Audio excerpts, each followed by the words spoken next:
Rationale here. Time for another episode of Tidbit Tuesdays, where I discuss some ICBC riding tips as gathered from the Tuning Up for Riders and Learn to Ride Smart motorcycle manuals.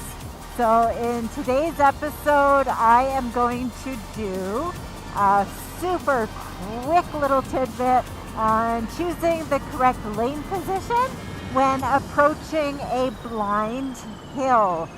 Selecting the correct lane position when you're approaching a blind hill is an important element in riding safely. In many cases with a blind hill, one of the biggest risks is in the case that somebody is traveling in your lane approaching you. So therefore, if you were to be traveling in P1 or the left lane position,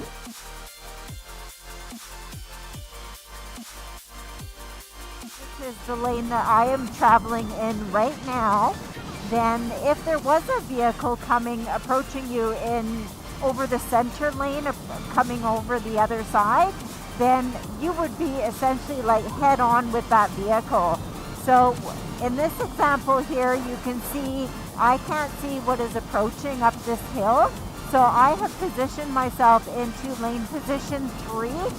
And that was, of course, after I did a mirror check, a shoulder check, and then going into my other lane position.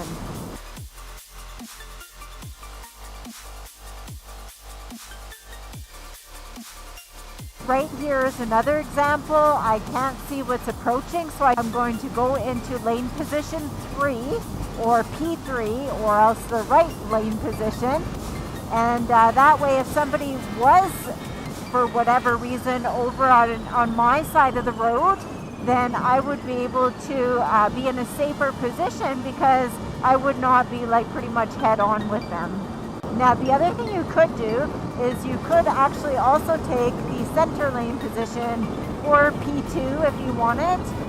One of the reasons, of course, as you all know, that we don't like to travel in P2 or the center lane position is simply because that's often where a lot of the grease line is, so it could be a little bit slicker.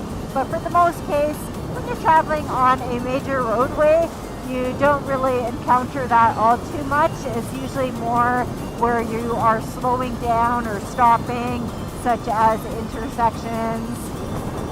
So it is an option that you can take as per the ICBC riding guides. Hope you enjoyed this episode. That's really all there is to it. It's short and sweet. It's Tidbit Tuesdays. Have a great week. Stay tuned for next week when I talk about picking the correct lane position to be in when you are on a curve. And remember, this is not like in terms of picking the right line and racing. This is safety riding tips for the ICBC riding guides that I'll be discussing. So see you next week. And of course, if you have any ideas that you would like me to cover, if you're preparing for a Class 6 or a Class 8 motorcycle license with ICBC, and you would like me to do a demo of something or do a review of something, then please just shoot me an email, leave a comment below, and I'll do my best to try to accommodate. All right, stay tuned, and we will see you next week. Don't forget to like, to comment, to subscribe, and also to share. And also follow me on social media. I have Facebook, Twitter, and Instagram. Join up and let's connect up that way.